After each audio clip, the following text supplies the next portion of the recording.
श्रीमद् अष्टावक्र गीता यथारूप। हिंदी अनुवाद। श्रीमद् अष्टावक्र गीता चतुर्थ प्रकरणम।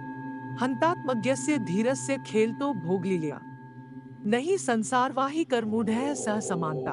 हंत भोगलील्या खेलता आत्मज्ञस्य धीरस्य संसारवाही कह मूढ़ः सह समानता नहीं। इस प्रकार श्री गुरु ने शिष्य की परीक्षा लेने के निमित्त माक्षेप करे।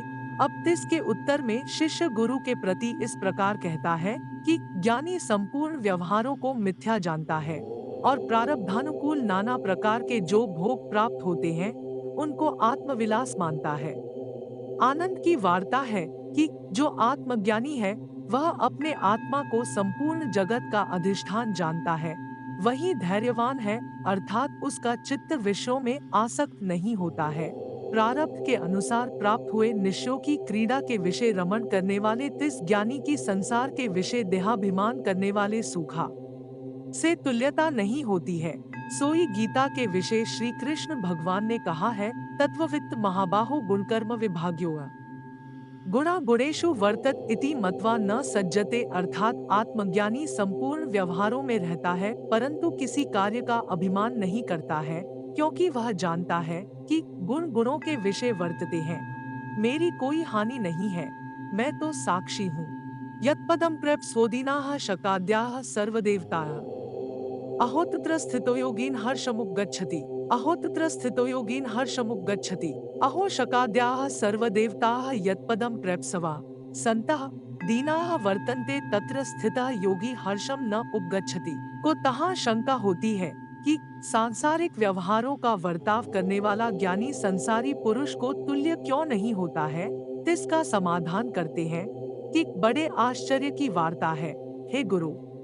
इंद्र आदि संपूर्ण देवता जिस आत्मपद की प्राप्ति की इच्छा करते हुए आत्मपद की प्राप्ति न होने से दीनता को प्राप्त होते हैं, तिस सच्चिदानंद स्वरूप आत्मपद के विषय स्थित अर्थात तत्वम पदार्थ के ऐक्य ज्ञान से आत्मपद के विषय वर्तमान आत्मज्ञानी विषय भोग से सुख को नहीं प्राप्त होता है और तिस विषय सुख का नाश होने पर शोक नहीं करता है। तज्ज्ञस्य पुण्य पापाभ्यां स्पर्शोह्यंतनं जायते नहि आकाशस्य धूमेन दृश्यमानापि संगति।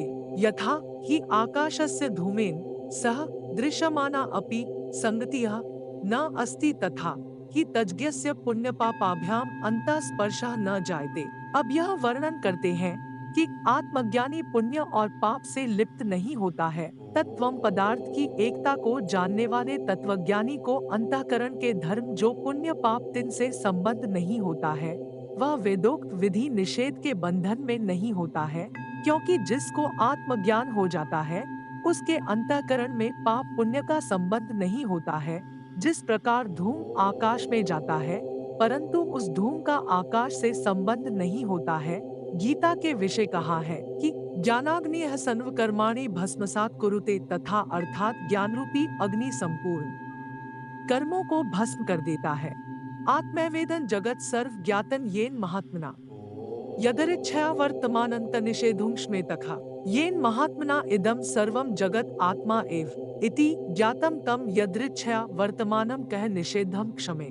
तहाँ शंका होती है कि ज्ञानी कर्म करता है और उसको पाप पुण्य का स्पर्श नहीं होता है, यह कैसे हो सकता है।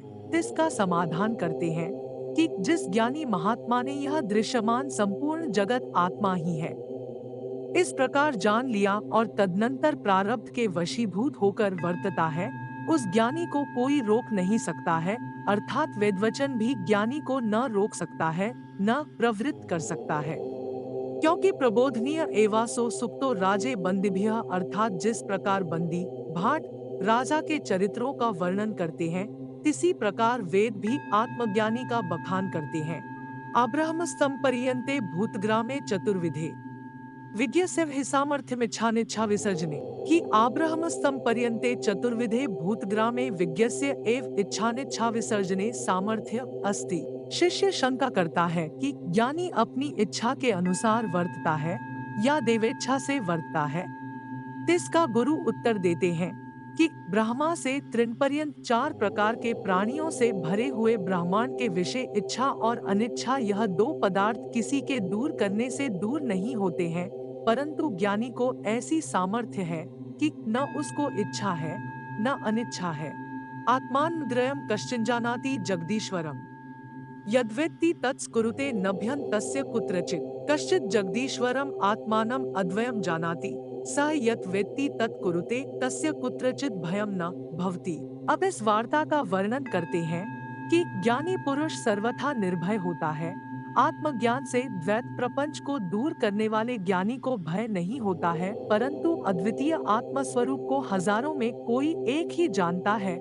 और अद्वितीय आत्म स्वरूप का ज्ञान होने के अनंतर कोई कर्म करे अथवा न करे तो भी वह इस लोक तथा परलोक के विषय भय को नहीं प्राप्त होता है।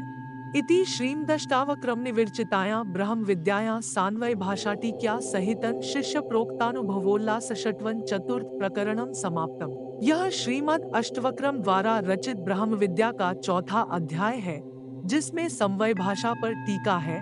छठा अध्याय शिष्य द्वारा बोले गए अनुभव और आनंद का है।